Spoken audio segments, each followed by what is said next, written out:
Bem, pessoal, bem-vindos à aula 9 de Administração de Empresas, onde a gente vai terminar de falar sobre as ferramentas administrativas e encerrar a playlist de administração. O título da aula de hoje é Definindo Prioridades e Identificando Urgências.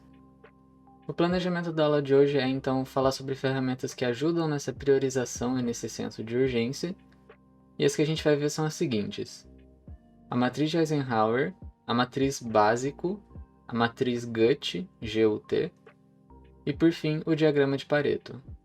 Como sempre, antes de começar a aula, eu quero deixar claro que esse slide, assim como todos os outros, estão sempre na descrição do vídeo, caso você precise consultar alguma coisa, consultar as fontes. Enfim, está sempre aí na descrição, é só acessar o link. É bom lembrar também que o canal tem uma maneira de ser apoiado monetariamente através de doações, então você pode ver aí na tela qualquer uma dessas maneiras. Não importa o valor que você doar, por menor que seja, já me ajuda bastante a manter o canal funcionando, a me manter motivado e por aí vai. Agora o canal tá com uma campanha no Apoia-se também, que é outra maneira de fazer um apoio mensal, né, enfim. É um projeto coletivo lá que vocês podem dar uma olhada lá na descrição também para pegar o link. Enfim, qualquer maneira nesse sentido que vocês puderem me ajudar, eu agradeço bastante. Mas vamos começar a aula. Como eu disse então, a intenção é falar sobre priorização e urgência. As ferramentas que a gente vai ver vão servir para definir a urgência e a importância de tarefas, vão ajudar a escolher projetos que são mais relevantes para focar. A gente vai entender também como analisar o perigo do crescimento de problemas, como levar isso em conta na hora de fazer essas decisões, e relacionar e priorizar causas e efeitos. A primeira ferramenta é a matriz de Eisenhower. Ela trabalha definindo dois tipos de tarefas principais: as urgentes, que têm prazo curto e não podem ser adiadas, e as importantes, que são as que trazem mais resultados e impactos. É um método proposto pelo Eisenhower, um antigo presidente americano. Ele tem até uma frase que eu coloquei aqui para a gente citar: o que é importante raramente é urgente, e o que é urgente raramente é importante. Então ele trata, né, ele quer fazer essa distinção dessas duas coisas para saber onde focar. A partir desses dois conceitos, todas as tarefas podem ser distribuídas em 4 quadrantes de um gráfico e a partir disso priorizadas. Então eu tenho aqui no eixo X a urgência da tarefa, o prazo dela, né? Quanto mais apertado o prazo for, mais urgente ela é, e a importância, ou seja, o impacto que ela vai ocasionar no eixo Y. Se eu tenho aqui na situação 1 uma tarefa muito importante e muito urgente, eu vou logicamente priorizar ela, vou fazer ela agora. Agora, se ela é muito importante, né, no caso 2 aqui, se ela é muito importante, mas ela não é tão urgente, então não tem um prazo tão apertado, eu vou agendar, né, encontrar maneiras de manter uma organização para lembrar dessa tarefa futuramente, quando ela for necessária. Então, agendamento. Se é uma tarefa que não tem nem urgência e nem importância, então ela não vai trazer nenhum impacto positivo e não tem um prazo para ela, vale a pena ver se não precisa eliminar ela, se ela realmente é necessária, né? Fazer essa reflexão para fazer a priorização. E por fim, na situação 4, tarefas que são urgentes, mas pouco importantes, devem ser delegadas. Ou seja, você deve entregar ela a outras pessoas, né, que vão fazer isso, ou encontrar uma maneira de automatizar esse tipo de coisa. Porque se não é importante, mas você tem que fazer, é bom você tentar arranjar uma maneira de fazer, só que não diretamente, sabe? Automatizar, encontrar uma outra pessoa que possa ser responsável por aquilo. Enfim, é uma das técnicas que dá para fazer. Dando continuidade às ferramentas, agora a gente vai falar da matriz básico. Ela também é uma maneira de mapear, de escolher processos e ver quais são os mais relevantes, os projetos mais relevantes para trabalhar. Básico, na verdade, é uma sigla, né? São várias letras. Então é B de benefícios, depois abrangência, satisfação, investimento, cliente externo e operacionalização. Então são todas essas letras aqui que formam o básico. Para cada uma dessas letras, a gente vai definir notas, né, valores de 1 a 5 para poder classificar. Então vamos supor, eu tenho um projeto X. Quero fazer esse projeto, essa determinada tomada de decisão. Como é que eu vou avaliar ela? Começando pelo B. O B é de benefícios, ou seja, impactos positivos para a organização. Se esse projeto for muito importante e essencial para a sobrevivência da minha empresa, da minha organização, eu vou dar uma nota 5 para ele. Mas se ele trouxer pouco impacto, contribuir um pouquinho, mas não tanto, é uma nota 1. Agora o A vem de abrangência, ou seja, a amplitude dos afetados, né? Quantas pessoas vão ser afetadas pelo resultado desse projeto que você está pensando. Então, nota 5 para abrangência. Se ela trouxer resultados que vão impactar praticamente todo mundo da organização, os colaboradores, os funcionários, enfim, quase todo mundo. E nota 1 se for afetar apenas alguns setores ou funcionários mais específicos, né? Uma coisa que não é tão ampla. A letra S vem da satisfação dos funcionários, então é o quanto eles vão ser impactados no sentido de vai ser uma mudança boa para eles, eles vão ficar felizes, mais produtivos, então uma nota 5 nesse sentido, ou eles nem vão saber que isso aconteceu, não vão perceber e no geral não vão se importar, uma nota 1. O I é da parte de investimento necessário, então se a empresa vai ter que gastar pouco, ou ela já tem facilidade para ter os recursos que ela precisa, né, para comprar, para organizar tudo aquilo, se já for fácil, é uma nota 5. Mas se for um gasto muito alto, muito difícil de ser executado, é uma nota 1. Por final, as duas últimas letras, o C e o O. O C vem dos clientes externos e o grau que eles são impactados. Isso tem muito a ver com a imagem da empresa. Então, vamos supor que seja um projeto bem social, assim, que traga vários benefícios sociais para alguma cidade. Então, é um impacto grande na imagem da empresa e no público, né? Na maneira que o público vê ela. Isso seria uma nota 5. Ou se for uma ação dentro da empresa que só os funcionários vão saber, os clientes nem vão ficar sabendo. Então, nenhum reflexo relevante é uma nota 1. Por fim, a letra O, de operacionalização, tem mais a ver com o esforço, né? A energia, o tempo que vai ser despendido para poder executar isso. Se a empresa já tem grande parte das coisas do que ela precisa, né? Se vai ser fácil, já tem os equipamentos, vamos supor, uma nota 5. Mas se for muitas barreiras, muita coisa vai ter que correr atrás, é uma nota 1. Então, a matriz básica é o quê? Eu peguei um projeto, quero saber se ele é vantajoso, quão relevante ele é. Eu analiso 6 aspectos dele e dou notas de 1 a 5 para cada um. Aí agora, as pontuações vão ser somadas e o projeto com mais pontos vai ser priorizado. Então, eu tenho projeto 1, projeto 2, projeto 3. Analisei cada uma das letras, a pontuação que eles tinham, somei todos os valores. Enfim, né? Projeto 4, projeto 5. O que tem mais ponto é o que eu tenho que priorizar.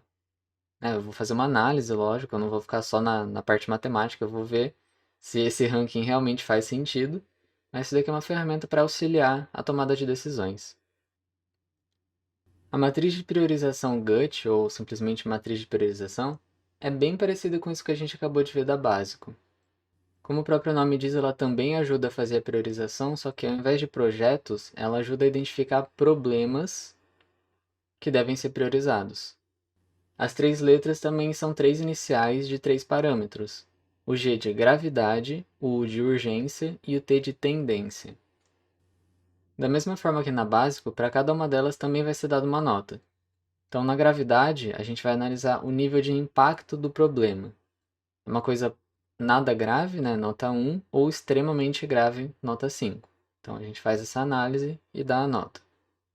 A urgência, como a gente já tinha visto lá no comecinho, está relacionada com o prazo disponível para poder resolver o problema, né? Fazer as ações de correção. Se é um problema que pode esperar, é uma nota 1, mas se é uma coisa que precisa de ação imediata, é uma nota 5. E a coisa que é mais novidade aqui é a tendência, o T. Ela é o potencial de crescimento do problema, então é uma análise muito importante de fazer também. Se nada for feito, com o passar do tempo, qual que é a tendência desse problema piorar? Então, nota 1, se ele não vai piorar, se é uma coisa que está tranquila ali, a gente pode esperar para resolver e não vai mudar nada. Ou na nota 5, se vai piorar imediatamente, se é um cano que pode estourar a qualquer momento e a gente não sabe. Então, existe essa análise também. Tendo os problemas listados e as notas dadas para cada um dos parâmetros, dessa vez as pontuações vão ser multiplicadas, os valores.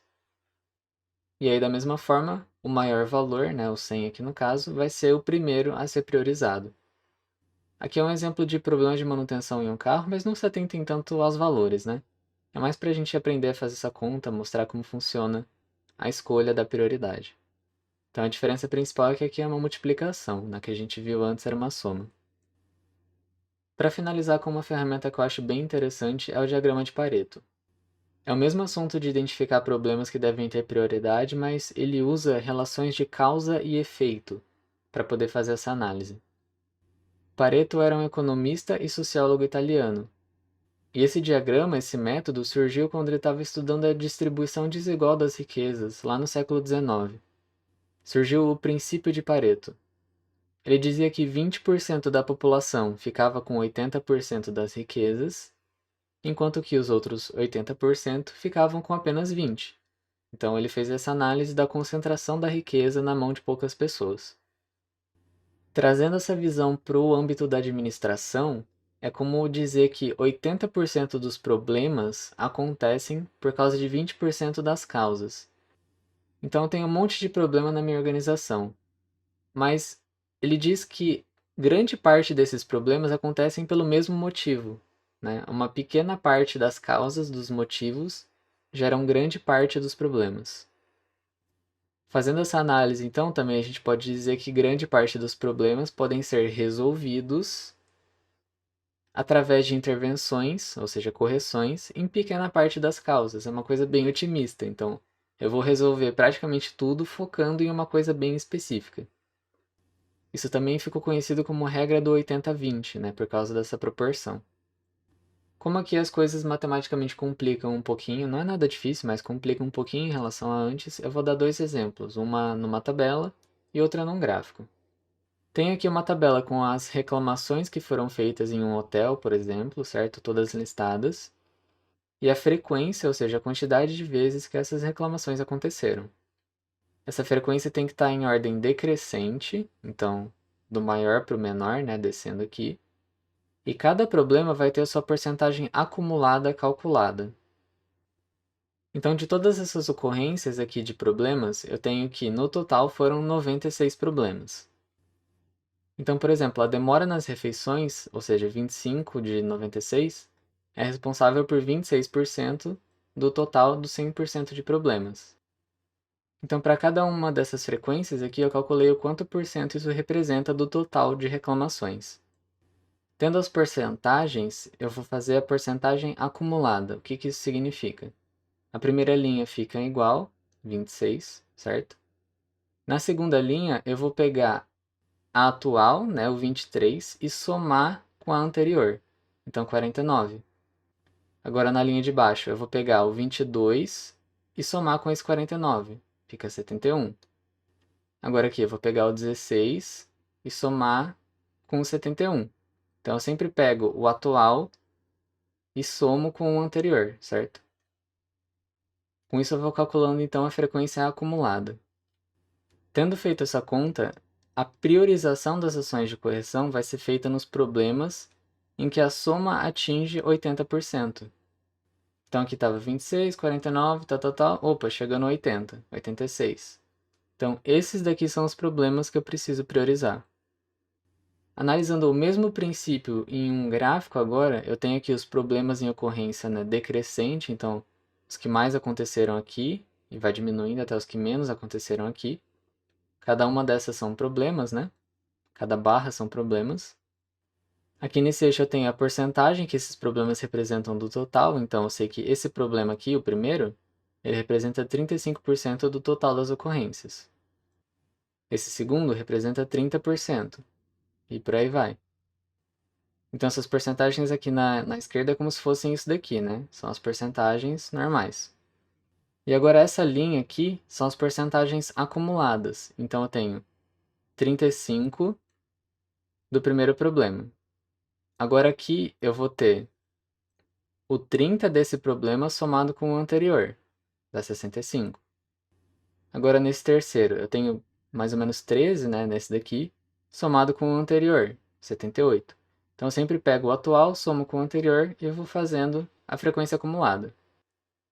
Quando ela atingir 80%, como eu tinha mencionado, eu sei que esses são os problemas que eu vou priorizar. Então aqui atingiu 1, 2, 3, 4 problemas que eu vou priorizar.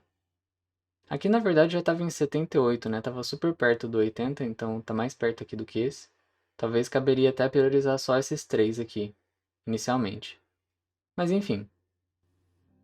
Com isso a gente termina o diagrama de Pareto e eu quero apresentar aqui algumas reflexões antes de encerrar a playlist, né, porque já foi a última ferramenta que a gente viu. São as mesmas reflexões que eu falei nas duas últimas aulas, então eu quero que vocês fixem bem isso na cabeça. Depois de ter estudado todos esses métodos, né, as matrizes do Eisenhower, do básico, o Guth e Pareto, pensem se vocês já usaram esses conceitos em algum momento, ou não diretamente, né? Talvez você não tenha usado a matriz básica, mas você usou coisas que formam ela, conceitos que são relacionados com ela, e com qual finalidade você usou isso. E de novo, mais importante, de acordo com seus objetivos, os objetivos da sua organização ou seus objetivos pessoais, como é que você pode pegar tudo isso que você viu aqui nessa aula e aplicar em que situações? Não precisa ser necessariamente, vou aplicar o diagrama de Pareto, mas o que ele te ensinou, sabe? O que você pode levar para sua vida depois que você aprendeu essa ferramenta. Você não precisa necessariamente aplicar ela.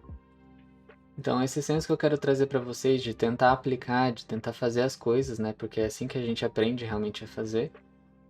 Relacionado a isso, eu, como eu já tenho dito em algumas aulas anteriores, planejo fazer vídeos aplicando todos os conceitos que a gente viu aqui em administração, desde a missão, visão, valor e até essas ferramentas, aplicando tudo no meu canal, para dar um exemplo para vocês, né, servir de exemplo, e para eu me organizar também com o meu canal no YouTube. Então eu tenho usado esses métodos já há um tempo e tem me ajudado bastante. Então eu agradeço a atenção de todo mundo aqui na playlist, espero que tenha ajudado. Qualquer dúvida, comentário, crítica, sugestão, vocês podem deixar aí. Me ajudem nas divulgações também, mandando para os amigos, se você acha que isso vai ajudar eles, enfim. Eu agradeço muito pela atenção e vejo você nos outros projetos e outras playlists. Até lá!